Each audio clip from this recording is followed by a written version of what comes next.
All right, it's time for a quick update on the raised beds here. It is right around Halloween, and we're just coming off of probably 6 weeks of really hot weather, really dry weather. This is the first time it's rained in quite a while, so everything is looking pretty soggy. And the weather has finally turned cooler, so it's a transition time in the garden for sure. So I'm just going to go through and show what it looks like right now, and then I've got plenty of work ahead of me. So this is one eggplant. It is the only plant that survived barrel. It did get knocked over and started growing horizontally out this way. You can see that it's starting to turn, defoliate. The leaves are getting yellowing. So this is just about done.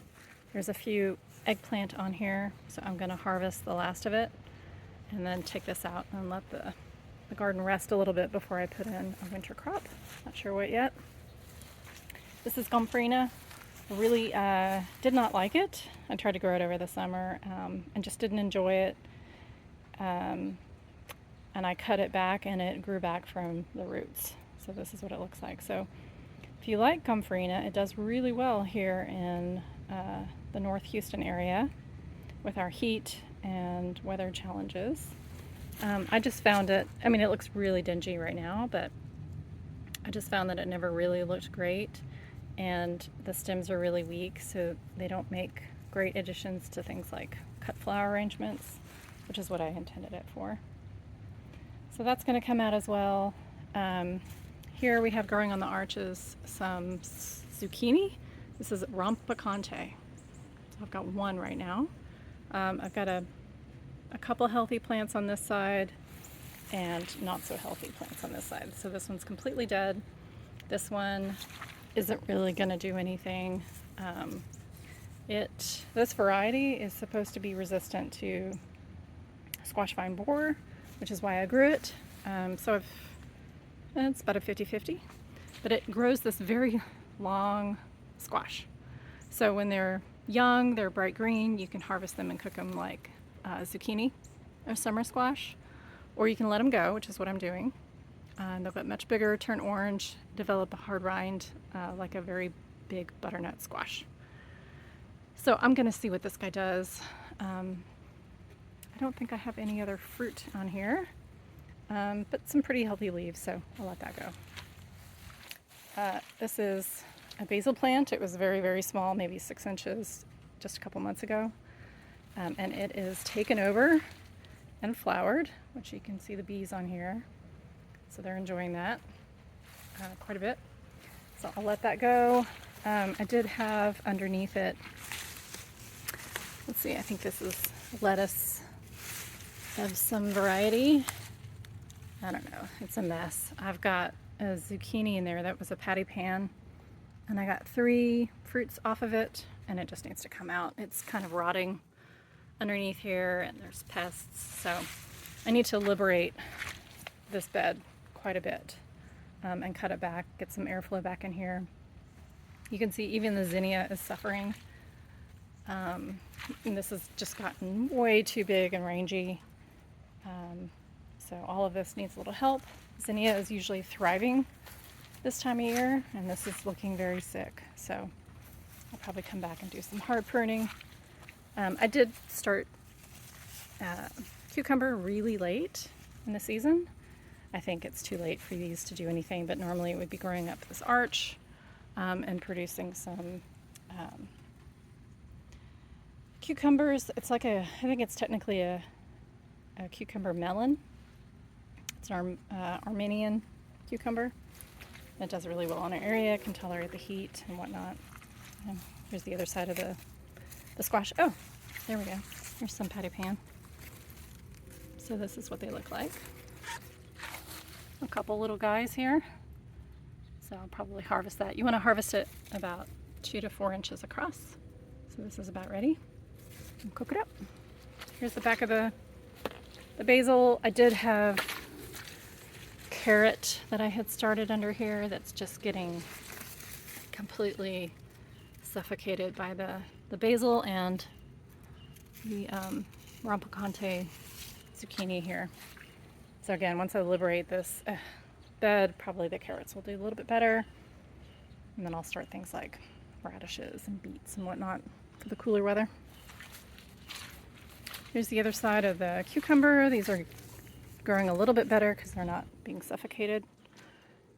I do have flowers in here. I mean, maybe I'll get a couple cucumber out of this before the end of the season and the first frost. Who knows? We'll see. This is green bean, so it's flowering. So I'm expecting to get some green beans. This one was weird because I plant it quite densely, like every 3 to 4 inches. And some little critter got in here and ate a bunch of them. So you can see like that one got eaten off right at the soil level. So anyway, we'll see what this does. Green beans are usually quite easy to grow. These were red hedge sunflowers. They were really pretty. I don't think I got out here and got any footage of them when they were in full bloom. They're all kind of dying back now.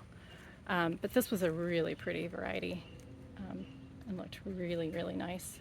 And basil, see, they're starting to shatter and fall apart. So that'll come out. Swiss chard is bouncing back and it looks great. So this is a really easy plant to grow and it's really versatile. I find that we use it a little bit more than kale, for example. And spinach is kind of hard to grow, but Swiss chard is very easy. In fact, I planted a bunch more because I want to have a lot of Swiss chard over the winter. Here's another zinnia that normally would look really good and it just looks really sad. So I'll probably just lop this back and see if it grows back between now and first frost. And this massive bed is tomatoes and peppers. So I came out here and harvested several pounds of peppers out of here. The tomatoes, what I did was these were started in January indoors and I planted them out in March.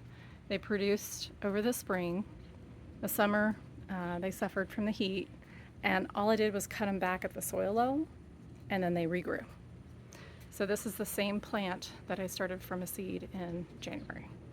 So that's pretty good and you can see I'm starting to get some tomatoes on here. So I'm expecting to get a little bit of a tomato harvest now that the weather has turned cooler. So I've got, this is a climber, obviously, going over the arch. Actually there's a trellis here, and then there's the arch. And so all 3 of those are indeterminate that are just climbing as high as they will get. I do have a bush variety in here. And then these are jalapeno plants and Anaheim pepper plants. You can see starting to grow a little bit. So still getting plenty of peppers. Here's a jalapeno, a baby jalapeno. So I probably will get peppers all the way until first frost. There's another one. They're all over the place. This was a bell pepper that I tried to grow. So I put this plant in probably April and it was a transplant. And I just have the hardest time growing bell peppers. They just don't grow very well. Not like jalapeños, right? That I have a ton of. Just so many. So I keep trying on bell pepper, but it just keeps not happening. This is a summer squash that I put in kind of last minute. I don't know what it's doing. Oh, that's just a spent flower. So I don't know that it will do anything, and squash vine borers usually take my squash plants, but I keep trying. So this is just the back of the tomato plants are growing like crazy. I don't get in here and prune. I just kind of let them go.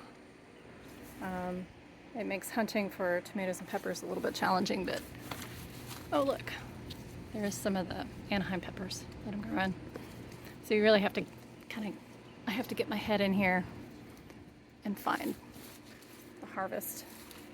But yeah, that's pretty much it. It doesn't look super great, but I got plenty of stuff still coming out of the garden, and I got major cleanup to do, and then we'll move into the winter.